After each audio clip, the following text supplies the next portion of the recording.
Assalamualaikum warahmatullahi wabarakatuh.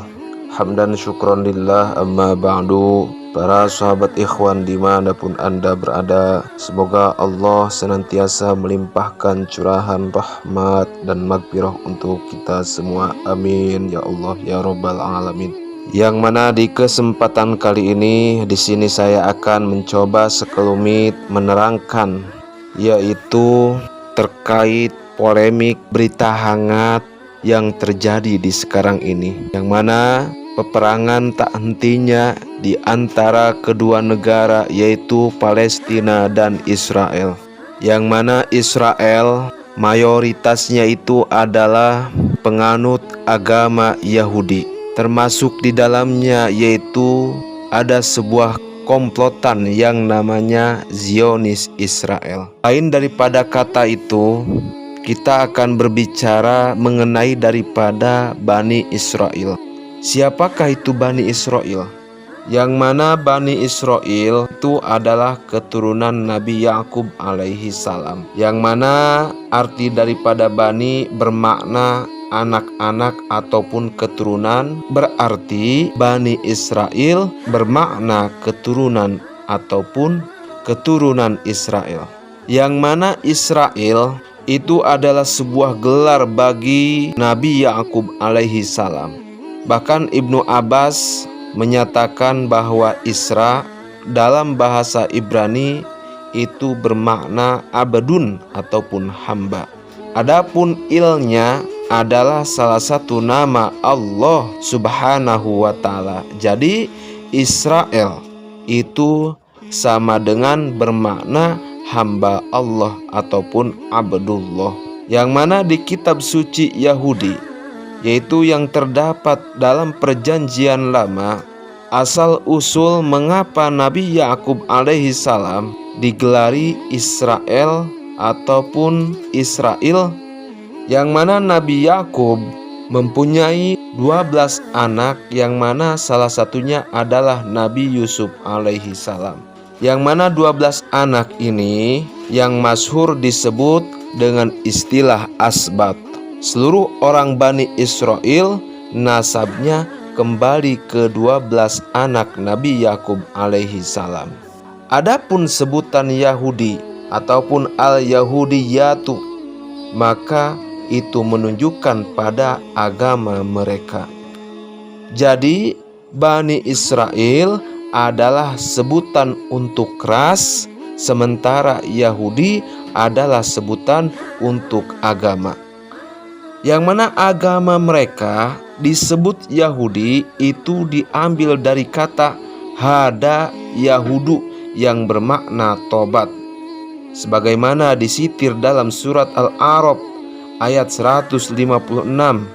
Dinyatakan di situ, jadi sebutan Yahudi itu aslinya berkonotasi positif karena menunjukkan semangat tobat.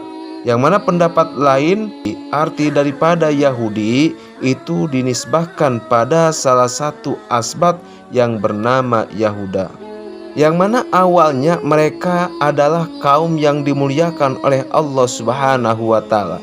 Sebab bagaimanapun juga asal usul mereka adalah keturunan Nabi yang mulia. Tapi setelah jauh dari kitab suci, maka mereka dihukum berkali-kali. Kesempatan terakhir mereka itu disuruh tobat dengan mengimani Nabi terakhir, yakni Nabi Muhammad sallallahu alaihi wasallam.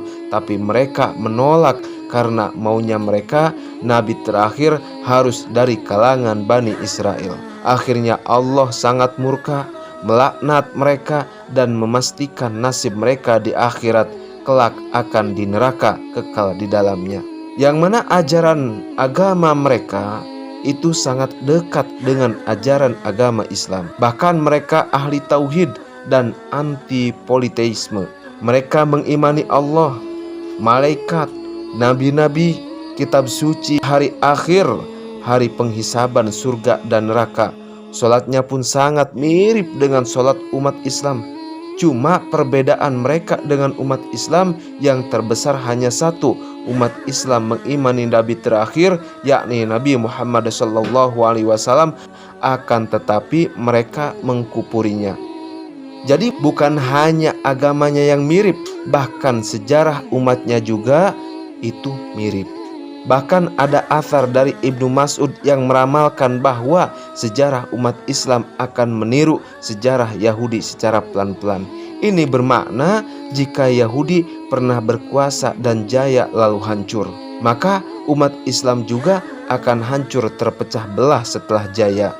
Jika Yahudi terpecah menjadi banyak golongan dan saling mengkafirkan, maka umat Islam juga akan terpecah dan saling mengkafirkan. Yang mana penyakit-penyakit tadayun yang pernah menimpa Yahudi juga sangat mungkin akan diulang lagi oleh umat Islam. Barangkali ini hikmah mengapa kisah Bani Israel diulang-ulang banyak dalam Al-Quranul Karim. Bahkan Ibnu Mas'ud berkata, "Antum asbahun nas samtan wahadian bibani Israel lataslukunna tariqahum hadwal kudzati bil kudzati wan na'li bin na'li." Yang mana terdapat dalam Al-Musannif Ibnu Abi Syaibah 77 halaman 479. Artinya, kalian wahai umat Islam adalah umat yang paling mirip dengan Bani Israel dalam hal ciri kesolehan dan tipe petunjuk. Kalian akan menempuh jalan mereka sebulu panah demi sebulu panah dan sesandal demi sesandal. Yang mana ini terdapat dalam hadis riwayat Ibnu Abi Syaibah.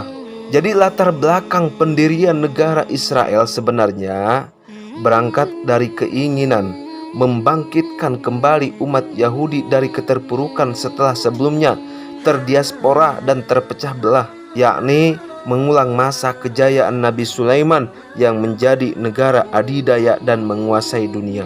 Mereka mendirikan Israel untuk menyambut Sang Mesias yang akan memimpin mereka menjadi mercusuar dunia dengan ibu kota di Yerusalem.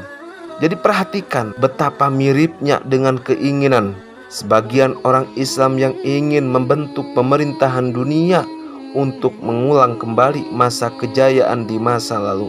Persis seperti yang diramalkan dalam atharnya Ibnu Mas'ud radhiyallahu an. Mungkin cukup sekian dari saya. Kurang lebihnya saya mohon maaf. Wallahul muwaffiq ila aqwamit thoriq. Wassalamualaikum warahmatullahi wabarakatuh.